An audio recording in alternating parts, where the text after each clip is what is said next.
Hello, everyone. Welcome back to this week's episode of Mocktail Minutes. This is Bailey. And this is Brianna.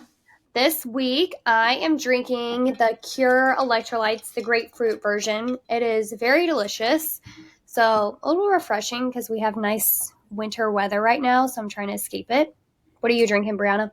I have the BUBS Naturals Hydrate or Die. Also tropical, I have the coconut flavor one, trying to pretend like it's not cold, but In your 40-degree weather. yeah, I was gonna say it's not your cold, so I'm just gonna be quiet about it. I'm gonna be quiet about it. And then we also have a guest on today. So we picked a very special topic and we decided to call in an expert. So we have Stephanie here. Stephanie, do you want to introduce yourself and share what you're drinking this morning? Sure thing. My name is Stephanie Darby. I am a registered dietitian and I specialize in functional nutrition for everyday female athletes. So mother runners, people that just have fitness goals, not, high caliber top athletes, but like moms primarily. And it is -7 where I am, so I am drinking a nice peppermint latte. Yes. I've been trying with the minerals today. Yeah. Cold. I got them in before I drank my coffee. So Oh, there you go. Yeah, well, there you go. Yeah, that's good. I'm excited about today's topic because I'm not an endurance athlete. I'm not. Okay. And so I feel like people kind of choose between the two. They're either like, ooh, strength train or do endurance. But I feel like there's a place for both of them. And so, yeah, I'm excited that we're bringing on an expert to kind of talk about how to feel your body around endurance exercise. And I feel like it's important too with being, so all of us here are Metabolism Makeover coaches, where in Metabolism Makeover, we do talk a lot about strength training. And so then we do have a lot of runners that come in or people who enjoy running and they're like, okay, so I can't do this anymore. I'm like, no. That's not what we're saying. We just have to make a little bit of adjustments. So yes, that's exactly what we're focusing on today is kind of how do we fit in with supporting our metabolism, endurance, and strength training? How does this all fit in? Yeah, let's do it. cool. So I guess first question, because in Metabolism Makeover, the first thing we cover is how the heck are we putting meals together? And so we teach all about protein, healthy fat, and fiber. I think a very big distinguisher kind of is the amount of carbs, I would say, that endurance athletes, runners need is going to be different than the typical person who starts Metabolism Makeover. So do you want to kind of go over how does PHFF look different when you are someone who enjoys running or doing many miles in a day? Yes, absolutely, because we need carbs. Yes. Is the biggest distinguisher. So protein, healthy fat, and fiber is definitely important for just daily meal composition, but depending on the endurance, the intensity or the duration of the training, whether it's strength training or running, there's an additional carbohydrate need on top of that. So instead of thinking about having one starchy carb a day, you're going to want 2 to 3 minimum, depending on that activity level. And you're going to want it before and after that workout if you want to optimize that carbohydrate intake. So more carbs for sure. Yes, But absolutely. it's not saying we still want protein, healthy fat, and fiber as well. Yeah, and I think that's super important to point out because, thinking of protein, healthy fat, and fiber, there is no C in there for carbs. So I think it can cause a little bit of confusion where we're like, oh, so we're not doing carbs. No, even if you're not a runner, you need at least one starchy carb per day. And then the whole point, I think, of what we teach is to be able to adapt it to your lifestyle. So that's what we kind of come in as coaches and do and be like, okay, well, if you are running 5 miles a day, you're probably going to up those starchy carbs a little bit there. Mm-hmm. Yeah, and I like to swap the fiber to say high fiber carbs for Yeah. people because it helps them think about it in terms of carbs. But then also for endurance running, you really want low fiber carbs. And so it just depends on strength training or running. But as a general rule, I like to use that. I like to clarify with that fiber piece that we want veggies, but we also can use high fiber carbs there as well to get some more fiber and that carbohydrate intake in. Mm-hmm. I like it's like a catch-22. So I like that we leave out carbs because I think it gets people thinking about fiber, and fiber is carbs, right? Technically. But it kind of makes people be like, oh, okay, I need to look at it in terms of fiber because like I say, different carbs are good for different things. But I think the good takeaway is understanding that whether you're an endurance athlete, whether you're doing strength training, or whether you're like not having a workout plan at all, you still need carbohydrates. No one is walking around like, I just don't eat carbs. Like, that's not a thing. Like, if you were eating carbs, you wouldn't have, like, your fruits and vegetables. I was watching, Vanderpump Rules this morning. It was old ones. And they were like, I made this lasagna. It's carb-free, fat-free. I was like, yeah, because I made it with zucchini. I was like, well, I mean, zucchini is a carb, but okay. I guess you just didn't use noodles. That's a sad lasagna. It'd probably be super slimy.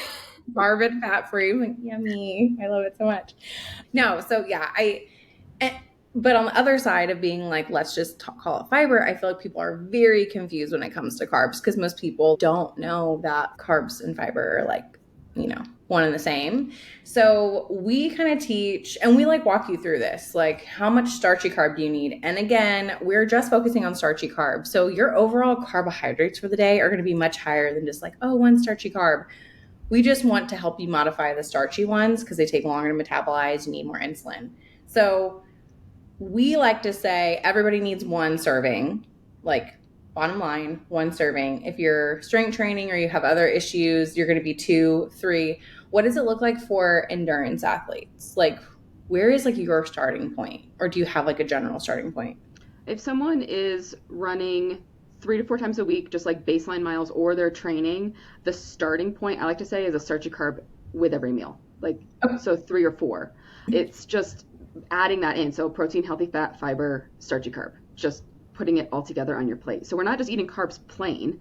We are if we're in the middle of an endurance run and we need to fuel it like in the middle of the exercise. But for the meals around it, we're putting the carbs with the protein, the healthy fat, and the fiber to help give long sustained energy, right? We still don't want an energy spike and crash. We want it to last that whole time that we're training. So that protein, healthy fat, and fiber is still important, but I have them do that at every single meal, and I have them eating 3 to 4 meals a day. So there's 3 to 4 carbs. And I feel like people are going to hear that and some might panic. Like, I'm sure you've talked to clients that are like, there's no way I can eat 3 to 4 meals a day. There's no way I can have carbs at every meal. Oh my gosh. What happens when you are running that amount and you're under fueling in calories and carbs? That's really fun. This is like my favorite thing to talk about. So what happens is when you're not giving your body the nutrients that it needs to fuel your activity, your metabolism is going to slow down to adapt to how much energy it's getting. So food is energy that you're putting in your body. Activity is energy you're putting out. They have to match. And if they don't match, then your metabolism is going to slow down and you're going to end up with low energy availability. So you're going to have less available energy to perform your workouts and you're not going to hit your paces. And over time, as that compounds over and over again, even if you've eaten enough for that day, if you haven't fueled to add the activity in, then the next day, if you don't make up for that and eat enough on your rest day, just because you're resting doesn't mean you should be eating less, then that also helps compound over time to where your energy availability that you have access to is less and less and less, and you can perform less and less and less, and then you're going to end up with a whole host of hormone issues, bone issues. In sport, it's called relative energy deficiency in sport. It used to be called the female athlete triad. Mm-hmm. And a lot of people think this only affects athletes, but this affects everyday women, moms, people who are too busy to stop and eat, and they're just running around, they're doing their HIIT class or, Peloton workout, and they're not fueling it well. They're still going to end up with the classic signs, which are low energy, right? We're not getting enough intake. And then we're going to have bone issues, mm-hmm. whether it's fractures, osteoporosis, things like that. And we're going to have menstrual cycle issues. So either irregular or lack of cycles. And that's a health marker. So we need to make sure that we're having regular cycles. If we're worried and we're not getting there, you're not eating enough. And we need to really ramp that up. And that can be really, really scary. Mm-hmm. Yeah, because you have, I'm just going to assume the whole, like, what you put in is not what's coming out type thing. Like, I still have dietitians, real old school dietitians, like, that I work with more of like in a clinical setting that are like, just exercise 500 calories off and like, that's your deficit, or eat 500 calories less that day. And it sounds like you're more like, you need to fuel to actually do the workout. And I feel like it's important for people to hear that. For sure. Yeah. How would you approach this if you have someone who really enjoys running? Maybe they're training for a marathon and then they're also working on weight loss. And then they also know, oh my gosh, well, strength training is also great for weight loss, so I can build this muscle. How would you help someone in that perspective to lose the weight, enjoy their running, train for the marathon, and kind of balance it all out. Because I think that's where a lot of people struggle too. Yeah. Mm-hmm. First, I would help them see that you can't train for a marathon and have a really good, like have a goal for that marathon, like a PR goal, and lose weight at the same time. They don't, they're opposite. You have to pick one. You can, not saying you can't run, but you're not gonna, I would not suggest running a marathon. I would suggest, if you're gonna focus on weight loss, to do shorter, easy runs and focus on strength training. If you really want to run a marathon, just know that weight loss is probably going to go on hold because you need to eat enough. Cardio, long form, long endurance cardio is not how you lose weight. And a lot of people think I just need to go run more and I'll lose weight, but that's not how it works. We need to build the muscle mass. We need the muscle mass to perform in the running at the same time too. So if you need to pick one of those three things to work on first, weight loss, strength training, or running, I'm going to pick strength training, honestly, because it's going to be the starting point for the other two things. Yeah. And even with thinking about those, like our different types of workouts, and you kind of mentioned different types of carbs too. Do you want to go over how like different carbs kind of play their part into different times? Like before you go into a workout or before you go into a run, during a run, dinner time versus like breakfast before a run, like those types of scenarios? Sure. So, and this can go for strength training, but strength training is a little more lax. It's not going to matter as much for like GI distress if what type of carb you eat. So, specifically talking to running, we want high fiber, right? Fiber helps us slow our carb release. But before we go running, we want to also make sure we're mitigating any GI dysfunction. So we don't really want our digestive system processing through all this fiber and all this fat and all this protein while we're running, because it's going to slow all those other processes so that we can move, right? It's going to defer to what's happening in front of us. We really want low fiber. We want what's considered by most of us to be really unhealthy food. We want simple carbohydrates. We want the white bread, the white flour foods, the candy, not necessarily by itself, but at that meal before we go running, we want to have maybe a lower fiber bread with our eggs and our avocado, and then give it an hour. If we're going to go running right away, we probably just want a piece of plain white toast. And then afterwards, have the balanced protein, healthy fat, fiber, high fiber carbohydrate to refuel. And then during the run, we literally just want like glucose that's broken down as much as possible so that the body doesn't have to do a lot of work for it, because by doing that work, that's where we get the digestive problems. We have the people that are like constantly having to go to the bathroom. We have runner's trots, like all that kind of thing comes from that higher fiber and that higher fat specifically. So it's very backwards thinking to what we generally think about when we think about healthy carbs. Mm-hmm. That's what I kind of tell a lot of people too, to help them remember. I'm like, remember when we talked about all those high fiber starchy carbs? Now think about all the opposite foods. That's what we want to do to fuel these types of workouts. Yeah, So I just, think and if that, you don't have digestive problems, you might be able to get away with more fiber and more fat. I've trained my body to handle more whole food choices versus the processed things. But still, when I go train for a marathon, I'm still going to be opting for the lower fiber choices. So it just depends on your body and your needs too, and that's very individualized. and isn't it higher fructose foods like during a run? Can't they cause more GI distress compared to like having more glucose in general? Isn't that Yeah, what it just is? like it can. So we want the glucose molecules to be as broken down as they can. And so there's different combinations of sugar molecules. And so having it as broken, as much plain glucose as you can have, the better. But some, depending on the endurance activity, you might want different kinds in there to fuel longer activities as well. It's like cyclists that are going to cycle 100 miles might want a combination of fructose and glucose. It just depends on the activity and what your body works in. So there are sport products, like sport glucose sugar products that you can get for any different combination based on what your needs are. But if you want to stick to whole foods, think more in terms of the straight, simple carbs for sure. Yeah. Because I feel like I always remember it was like juice was not recommended because of the high fructose amounts. Yeah, I think we can get really far into food rules too when it comes to fueling for fitness, and like, oh my gosh, this is not the right type of sugar. This is this type of sugar. Like, at the end of the day, your body needs simple carbohydrates. So instead of overthinking too much, is this the right kind of simple carbohydrates? Play around with it and see what works for you. If juice works for you, cool. Like, everyone is just so individualized that we can get so far into the weeds in terms of like diet culture, but then also so far into the weeds in terms of endurance sport nutrition, that we need to be careful about making sure we're not overthinking it to the point where it's causing more harm than good too. Mm-hmm. That's what's cool about nutrition. I mean, you can always experiment a little bit with yourself where, I mean, yeah, we have all of our textbook knowledge, but at the end of the day, we're all a little different. And I mean, something that's always been a common recommendation is fruit snacks before a workout. So I would used to do that before boxing. And every time I did that, I threw up at those classes. I was like, weird. Every time I do fruit snacks, I threw up. So I started switching it up. Don't have any issues now. So now I know, like, yeah, my body does not like fruit snacks as fuel. Yeah, and that's fine. There's plenty, if as long as there's plenty other simple carbohydrate choices and there's not like an issue going on in your digestive system in terms of all carbohydrates, then sure, yeah, pick what works for you. And I also tell athletes that are training, like, every marathon cycle is not necessarily going to have the same type of nutrition. Like, I have fueled marathon cycles on Swedish fish, and I've fueled marathon training cycles on like making my own bars out of dates and nuts. And so it just depends on where you're at in that season too, and what your body's able to handle right then. So it's always going to be different. I think it's important to like give yourself that freedom to kind of see like, what does my body really want? And I'm constantly telling clients that, because we just want the right answers. Like, we want to be doing it right. We want to be doing all the things. And it's like, you got to just give yourself some room for some trial and error. Yeah, it's hard when there's no right answer for any one person. And as dietitians too, we can make suggestions, but we're not in your body.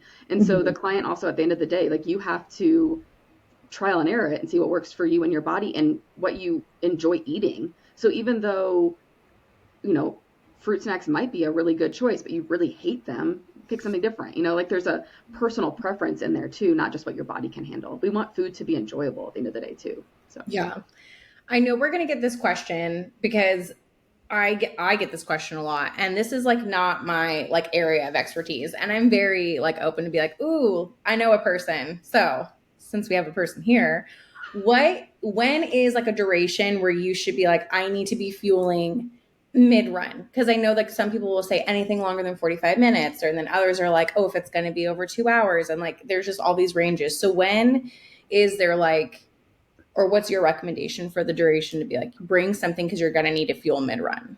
I say 1 hour. So if you're going to run less than an hour, you're probably okay, unless you're like a really fast runner, and running for an hour is going to mean running like 10 miles. Okay. I don't know if that's feasibly possible. I'm just picking numbers out of my head here. But for most people, if we're going to run for more than an hour, we need to start fueling, and we start fueling at the 30-minute mark, not the hour mark. So if you know you're going to run for 75 minutes, bring something to eat in the middle of that. If you're going to run for an hour and a half, bring something that you can eat at the 30-minute mark and then at the 60-minute mark, and then you'll be fine until you get home, is my general recommendation for most average runners. Okay. So don't start at the hour. I used to do that. And by the time, if you start fueling when you finally feel hungry, it's too late. So just like we want to be eating every 3 to 4 hours before we feel like we're in that hangry, like during the day spot, we also want to do that when we're fueling, because we need our body to have enough glucose in our system before it's like, we're out. We need to make sure we have those stores going. So we need to start before we feel like we need it. I think we're so used to feeling like, oh, feeling hungry or feeling tired, that's like, oh, the sign I need to eat. But that's usually like your body's last ditch, like, hello, now I really need to eat, you know, like, so we should be, and I'm always telling clients that too, like, you don't have to wait until you're hangry, like you're going too long. So that's good to know. If I ever decide to pick up running, I aspire to be a runner. Like, in my mind, I'm like, ooh, I would love to be a runner. I want to run. I don't enjoy running. And pick something else. I know, I do. I love strength training, but I also run or have good cardio. There's so many other forms of good heart healthy cardio out there that's not running. I have a problem where I love it so much, and after having kids, my body doesn't necessarily like it as much, and I'm having trouble deciding, is this something I should still hang on to or not? But the identity I love the running community so much, I can't give it up, even if I'm the slowest run walker and I finish last now. It's still something I have to keep doing. So yeah, the running community does not care how fast you are. I mean, we care about how fast and important and how we look in our running clothes and all this stuff, but the general running community is so like welcoming and encouraging. It's really fun to be in. So. I absolutely know that if I ever did a marathon, I would be walking 20 of the 26 miles. My very first marathon, I had injured myself and I still did it, and I hobbled the whole second half. Oh my God. You can finish it, and you can finish it hardly walking, but I did it. You can do it if you really want to. You did Not it. my best decision, but it was a big race and I really wanted to finish it. So I have a question, and I feel like this is a good segue because you brought up since becoming a mom, and I know you have like a functional approach. So, is running something everybody should be doing if they love it? Like, are there ever clients where you're like, I think you need to take a break and focus on these things first because maybe your hormones are unhappy or maybe it's not the best for XYZ? Yeah, I told 2 new clients this week that to stop running. One was running a marathon. She's running a marathon today. And then we're taking a really big break. And she's okay with that. So functional nutrition and endurance nutrition are opposite. So if somebody is struggling with burnout, chronic fatigue, weight loss resistance, all that kind of thing, adding more stress from the long form cardio of marathon training. So I'm not saying like 2 to 3 mile heart rate easy runs. I'm saying like the big intense, like our body is, it's a stressor on the body. And a lot of us think, oh, running's a stress reliever. What do you mean running's a stressor on the body? I'm getting all these endorphins. I feel better. But like physiologically on the body, we're using cortisol and burning, we're using muscle mass. It gets stressing the body out, and we need to have enough rest to recover. So if we're already in that weight loss resistant, state of being, we need to make sure that we're not overdoing it. And so I don't recommend marathon training. So the athletes this week that I said that to, we're not quitting running. We're just moving back into a really low heart rate run walk, maybe 2 to 3 times a week max. And some athletes I've even said, like, please stop running altogether for a couple months. Can you do that? Depending on the state of burnout and stress that they're dealing with. But for a lot of them, it's their identity. We can't take something away. And we also have to recognize if we're going to cut back on this and work on healing other parts of our body, it is temporary. We're not saying quit running for the rest of your life. We're saying this is a season where you need to pick what is most important to you. Do you want to work on healing what, this chronic stress piece, or do you just want to run no matter what at all costs? It's like some people we get in Metabolism Makeover, they just want to lose weight at whatever cost. Like they don't care what they're doing to their body. And it's the same kind of thing. Like you can't do both. And so you have to make a choice. Like, am I going to keep running and training? In which case you're probably going to run yourself into the ground and never reach your goals. Or are you willing to take a step back and really heal your body and make sure that you can handle the carbs that you're putting in your body? So if you're having weight loss resistance and you have insulin resistance and you're not able to best utilize the carbohydrates that you're taking in your body, you're not going to have enough stores and utilization to still do the running. So it matters first that you get your metabolism in a place that can handle not just the stress load of the running, but also the nutrient load that you're putting in your body, and make sure you're eating enough so you have enough energy stores. You don't have that low energy availability picture that we talked about earlier. So when you say like if you had to cut someone back to like 2 to 3 times a week, how long would those runs be? Because I think we kind of think of it on different terms. Like a long run to me is like 3 miles. I'm like 3 miles and I'm done. But I know that's very it's about a difference of time instead of distance, because we're all different paces. I would say like 20 minutes. Oh, okay. So maybe 30 minutes, but like we're not doing like an hour of cardio. So am I. It would ideally be 20, 30 minutes of something that's slow. Yeah. So we need to not be afraid of 12, 14-minute miles. And that can be hard for people that are used to running a lot faster. But if we're keeping our heart rate low, if we're keeping it in like that zone 2, we're moving our body a little bit, but we're not like overexerting it and we're not doing it that often. That's kind of the sweet spot. Can you explain a little bit on zone 2? Like, how do you know if you're in zone 2? I like to think about zone 2 in terms of you're moving your body enough that you don't want to be breathing out of your nose. Like you could breathe out of your nose if you wanted to and close your mouth, because like ideally we want to be breathing out of our nose, right? But you don't want to. Like, I'm moving enough that I could breathe out of my nose, but it's a little uncomfortable and I should probably open my mouth and breathe out of my mouth. That is, because it's different for everyone, just like saying time and pace. So if you're at the point where you're moving your body enough that breathing is not like, we're not sauntering around, but we're not like out of breath, that in between spot is where I like to keep those athletes at. Yeah. I also like to say it's almost like if you were to call someone on the phone, like you could have a conversation, but it's one of those phone calls where you could tell like they're walking and doing something else. Absolutely. Absolutely. You can have a conversation, but it's probably not going to be a very long one. Yeah. Or your best. You're going to be exerting yourself while you're doing it, for sure. Like that. That's a good one, because I know people get really caught up on like heart rate and where does it need to be, and again, obviously that's very dependent on you and your fitness. Yep. Like on a scale of 1 to 10 effort wise, I would say it's maybe a 7. 6, 7. Yeah. is about that point where you're breathing. So you could be running at that pace if you can run and breathe out of your nose, but for most of us it's walking. So Yeah. Okay. Just like that fast walk, like something's chasing you, but you don't want to quite run.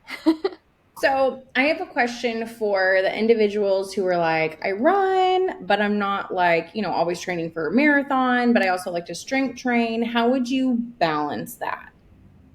Like the cardio to strength train balance.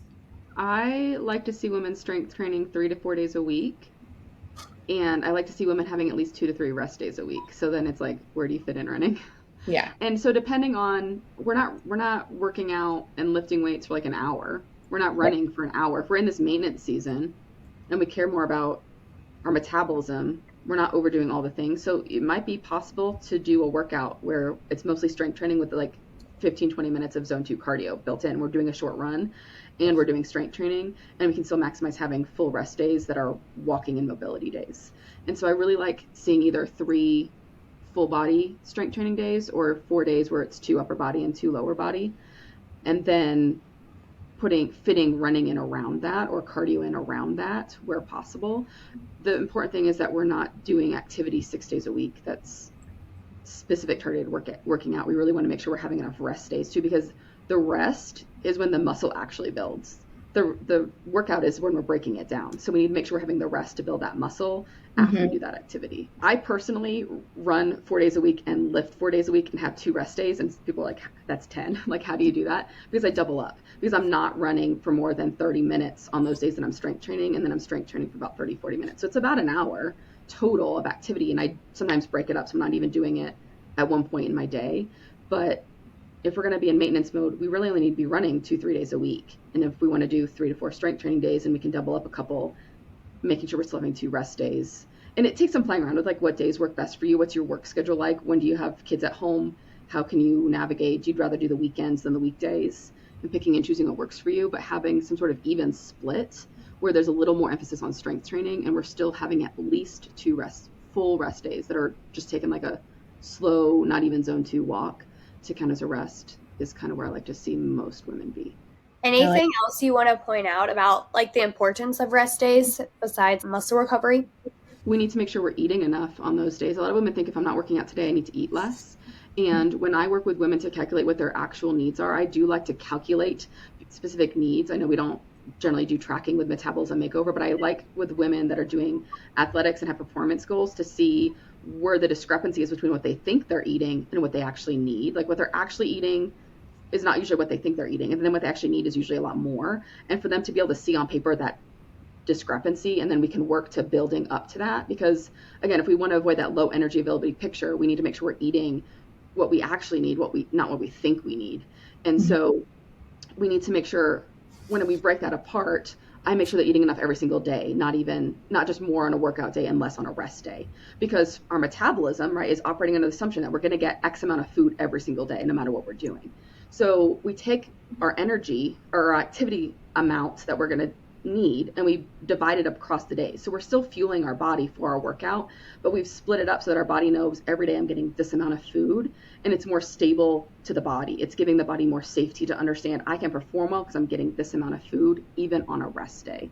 And I think that's really scary for a lot of women to think I'm not working out, I still should eat 4 carbs, right? Like to talk about earlier, we need 4 carbs. Yes, we still need 4 carbs if you're going to be lifting 4 days a week and running 3-4 days a week, or whatever we're doing 4 to 5 activity days and 2 rest days. We need to have 4 carbs a day for most, if you're active enough, depending on what the rest of your life is, your job, if you're chasing around after your kids, how intense those workouts are, we pretty much need a carb at each meal, even on rest days. So and I think it's important for women to remember, like understanding that, I think it's important for women to remember that our like mental load, it takes energy too, right? So like, yeah, you need to be fueling. Like you're doing all these other things. You're not just working out and then doing nothing else with your day. Like you're working, you're chasing kids, you're dealing, with life stressors. Like all of that takes energy. I think we kind of just always think like we just need calories for activity, right? And so many women fall into that trap of like, well, I'm not working out today, so I could eat less. But it's like your body is still needing energy for everything that it's doing. It's not just activity based. Well, and even if we're not a mom or we're not running around, even if we have a sedentary desk job, our metabolism needs us to be moving during the day. We need to be taking up and having regular movement breaks. We should be moving and hitting, 8,000 steps a day and non-exercise movement. So running first thing in the morning and then sitting the rest of the day is not healthy for metabolism either. We still need to be moving our bodies, and that takes energy too. So Yep. to your point, yes, but we don't want to be sedentary either way. We want to be moving, and then that movement takes energy and needs to be fueled. Absolutely. Kind of speaking of the carbs a little bit again, any of your top tips for endurance athletes to also help just manage blood sugar throughout the day? Because I feel like that is something that becomes of concern as well was, okay, if I'm running and I'm supposed to be adding more carbs, am I balancing my blood sugar? And if I'm doing simple carbs, what's going on there? Can you give tips with that? Yes, so we want to make sure that when we're not in training season, when we're not in peak marathon high endurance season, that we're eating the protein, healthy fat, and fiber, that we're working to make sure that we have stable blood sugar and all those metabolism makeover tips of protein, healthy fat, and fiber, moving after you eat, making sure we're moving our bodies during the day, we're walking around, all that kind of thing is important because we need to have optimal glucose utilization so that we can store the glucose when we need to. We can carb load effectively before that marathon or that long run, and then be able to pull that glucose out of the cells when we need it. And if we have poor glucose storage and utilization from imbalanced, insulin reserves, then we're not going to have that. And so it really starts with before we get to the training season, we're eating enough food and we're eating protein, healthy fat, and fiber, and really prioritizing having enough starchy carbs, but having it alongside that protein, healthy fat, and fiber piece. And then when we're training, we're eating lower fiber carbs, which can be scary, but that's not spiking our blood sugar because we're using it right away. It's getting put to use either whether we're eating breakfast and then we're going to go running, or while we're doing that activity and we're eating in the middle of it, it's getting used right away. So we're not eating breakfast that's a low fiber carb and then sitting around for a couple hours. We're going to hopefully go running within an hour, and it's going to get used. So that's important to note too. It's not just sitting around, raising our blood sugar unnecessarily, but we need to make sure and that we have enough insulin sensitivity to be able to handle that too. I have to tell clients to look at carbs, just think about it as energy, right? When do you need energy? You want it before a workout because you should feel fueled and energized and strong. And, whether you're running or you're strength training, you want to feel strong. You want to be able to actually effectively train.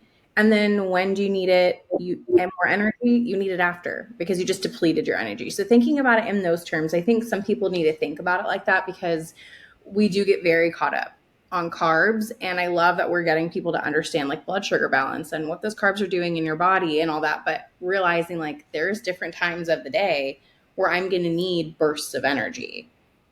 And how do I do that? Yeah, and that actually made me think of something else that I see a lot in the metabolism makeover community when people are asking, when do I eat before and when do I eat after?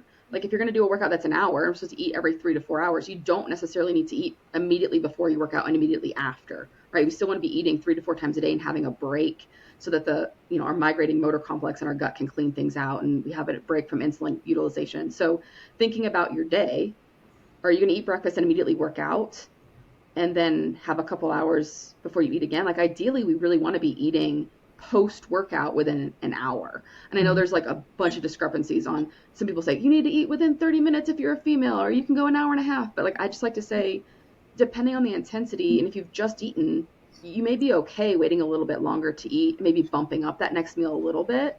Or if you're going to eat breakfast and then it's going to be an hour and a half and then you're going to work out for an hour, by the time you shower and eat again, it's been 3 hours. So we need to think about too, we don't necessarily have to be I have to eat and work out and eat. It doesn't necessarily have to be that way. If you're running a marathon and you're running for 3 hours, well then absolutely, yeah, it's been long enough. You're going to have to eat again right after. But that also takes some playing around with your schedule too, to make sure you're eating not so far out that it's been 4 or 5 hours before you work out or run. You need the fuel sooner than that. But then also too, on the other end, we want to make sure we're not going too long after our workout before we eat again, but not too soon either. And that takes, again, individuality and playing around with it and knowing I might just need a little bit of a snack here and then I can have my next meal, especially in the morning when we're used to working out without food. Having a little snack and something and then breakfast can be really helpful. Yeah. I think the idea that you need to be walking out of the gym with a protein shake, I think that's it's such a gym bro thing. And the idea that our body isn't going to utilize protein if it's longer than 30 minutes after an activity is like wild to me from a metabolism standpoint. I'm just Yeah, like, but I'm also too, like if you're getting a headache after you're yes. working out because you haven't, most likely then you probably need more food and you need more electrolytes and you need more fluids. Yeah. So there's like a balance. We don't want to wait too long, but it doesn't necessarily need to be right away if you just ate right before. But also right before, if you're going to eat right before you go running, you don't want protein, healthy fat, and fiber. You want mostly carbs with a little bit of protein and a little bit of fat. And so you're going to need to replenish the protein afterwards. You do need the nutrients to build the muscle mass and recover the glycogen stores. And it just takes playing around with the timing of all of it. And that's where, all of us can come in as dietitians and support that. Yeah. And it's training people to like listen to that biofeedback. Like For your sure. body is telling you. You just, again, getting really caught up on like, I want to do it perfect. I want to do it correctly. Because there's so many things on the internet. Like you need to fast for this X amount of time. And then you need X amount of carbs after X amount of minutes of this. And X, like everybody's like, oh, I want to be so perfect. But like in reality, those are like generalized recommendations that maybe work for most people, but it could be that they don't work for you at all. So learning to understand like, what is my body telling me right now? Like, yeah, that headache, probably a sign that I need more minerals. Maybe I'm dehydrated. Maybe I didn't fuel my workout properly. So I need to do this next time. And with that being said, if you're a woman, especially still on your cycle, you will notice that certain weeks you need different types of fuel just depending on the type of time of your cycle that you're in. So allowing yourself to be flexible. We access less carbohydrate stores in our luteal phase. Like if you have a craving, like when we get those sugar cravings before our period, it's our body telling us we need more carbs. And if you're training, you're not going to be able to pull from reserves as easily. And you are going to need to make sure you're having 4 carbs a day and you're having that carb before and after your workouts to fuel that workout, or you're going to feel really tired. And then after your period comes, the follicular phase, you probably don't need as many. You might find you can go longer on less carbohydrates because you can pull from the reserves better if you have enough stored up, right? If we've been eating enough consistently, we can pull from those reserves. We need to have them first. So yeah, absolutely, that our cycles do affect that a little bit. it could be like a whole nother episode. I'm really into that whole I like know I could go into all that for too cycle long. thingy thing. I'm like, ooh, like I was like, I don't know if I should mention it. I don't know if she like really does this. So yeah, maybe we'll do like a whole Yeah, I other don't. episode. Yeah, I think we can go to your point earlier about like we see stuff on the internet and we think we have to do it just perfectly and our bodies don't follow that. That also works with like there's a limit to like cycle syncing your workouts and your food with your menstrual cycle. It Yep. can be helpful and supportive, but it's not like the end all be all at the end of the day, right? Like all Right. of our bodies are different and it depends on how we fuel it. And we don't I hate seeing women get frustrated because they're not doing it perfectly like the internet says. And it's like, this is not taking into account your body and your needs and what your cycle is. And a lot of women aren't tracking their cycle. They're just assuming, oh, every 2 weeks I've ovulated and every 2 weeks I'm getting my period. And if they're not, well, Yeah. then you're tired because you're not actually in the phase that you're in. And you might need to work on adapting that. And to the stress piece from before, if we that accounts for things too. So there's a lot more factors that go into it than just following a formula on the internet for sure. Yeah, Yep. and I think that cycle syncing can be another stressor to some women, especially For because you're sure. trying to like make sure, all right, am I on this day? But then even kind of going back to what we were talking about, like you know your body pretty well, and I think as women we can start to feel the time of the month where we feel a lot stronger, or the time we're like, yeah, I don't feel so strong this week, or we feel those cravings, and I think just knowing why those things are happening, then we can start to be in tune and be like, okay, at this time I need a little bit more carbohydrates, and that's completely normal, and that's okay. Mm-hmm. Yeah, and I Mhm. think we do ourselves a disservice a lot of times because we either shut down and squash those symptoms. We don't listen to them. We think I just need to push through. Or we see on the internet that we're not supposed to be lifting heavy weights or running at the luteal phase of our cycle because we're going to be too tired. And so we don't do anything when we feel like we could. Both extremes are not good. So Right. listening to your body and knowing if I feel my body enough, I can still do this activity and still train for my goals. I don't have to take a full week off because I'm in my late luteal phase and I can't work out. That's crap. But we also have to listen to our bodies. If I'm feeling really tired and I don't really want to run, well, how else can I move my body that's going to be supportive to my, I'm not just laying on the couch all day just because I'm too tired to run. I'm going to take a walk, we do some strength training, maybe some Pilates or mobile. Like I'm going to move my body in some way that feels good to me to get that in anyway. So we really need to stop squashing the symptoms recognize that the body is trying to tell us something and listen to what it's saying, but then still do the things we need to do to feel the way we want to feel at the end of the day. Right? Instead of just being like, oh, this is too much, I can't do any of this. Or I'm not hungry, I shouldn't be eating. You still need to eat when you're not hungry, especially after a workout. Your body still needs those nutrients. Whether that's a snack, like to build up, if it's been to a certain point, the nutrition rules help in terms of we should be eating every 3 to 4 hours. If we're not feeling hungry, something's going on. It doesn't mean not eat. So that's a whole nother thing, I guess, too. And I'm like, my brain is going like, ooh, there. I'm just like, there's so many. I go on so many tangents because I get so fired up about so many things. Oh, so do we. Like, I'm like over here making notes. Like, oh, we need to talk about all of this stuff because it's so. I'm happy to come back and talk about more of these other things later. Oh yeah, love it. Absolutely. I think we covered a good amount of pieces today, and I think this is going to be super helpful. Anything you think that we missed or you wanted to add in? That would not take another hour. I think we talked about some of these points, at least a little bit, enough that are important to touch on. So, yeah, absolutely. Yeah. Do you want to share where people can find you if they want to learn more or get to know you? Kind of, yeah. Where can people find you? Work with you. Yeah. My website is stephaniedarbyrd.com, and I'm also on Instagram almost every single day, and my handle there is @stephaniedarbyrd. Perfect. And we'll put that in the show notes too, so you guys can just click on it. And I love chatting and answering questions. You can shoot me an Instagram DM all the time, and happy to chat. So, yeah. Perfect. Sounds good. Well, thank you so much for joining us today. It was good to kind of cover all these topics and get all our questions answered as well. Yeah, it was fun. I like chatting with you guys. Absolutely. Well, thank you all for listening. We will be back next week with another topic. I don't remember what it is, but we have a couple planned out. Well, they're there. We'll be there. So we will talk to you next week. Bye. Bye.